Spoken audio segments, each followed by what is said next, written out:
Good morning, traders. I'm Dan Papalona, Senior Market Strategist here at RJO Futures, here to talk about the dollar index currencies. We do this every Thursday.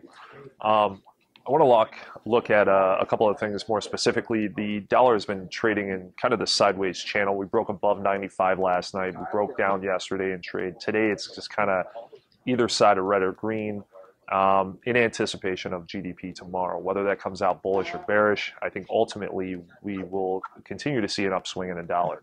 Seen a lot of negative news lately, some earnings coming out affecting the equities markets, and as a result of that, we're seeing a little bit of flack with reports saying that these earnings are coming out worse than expected because of the strength in the dollar.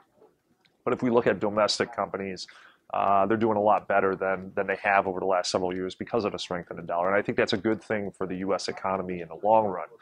We're seeing a lot of maybe deflationary news in the markets in some of these economic results, but a lot of the numbers are based, a large percentage of the numbers are based on the energy markets or energy sector. So obviously with crude oil going down, it's going to look a little bit deflationary. If you look at the overall spectrum of the numbers and we look at the different aspects of some of the other variables that are in these numbers, like auto sales and consumer goods and stuff like that, we do see a trend of inflation. So overall, I think the dollar is going to continue to go up. I think a lot of the things that you're seeing in the news, a lot of the people on other newscasters talking about how the strength in the dollar is deflationary. I don't believe any of it.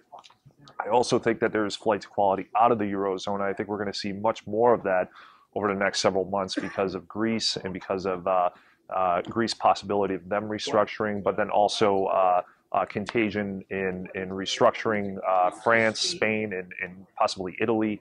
And if that happens, you're going to see a transfer of euro-denominated debt, investors wanting to get out of that debt and buying U.S. treasuries, or dollar-denominated treasuries, which would essentially strengthen the dollar. So as always, feel free, give me a call. My number is right here. Call me anytime. Dan Papalona, Senior Market Strategist here at RJO Futures. Bye. Futures and options on futures may involve substantial risk and may not be suitable for all investors.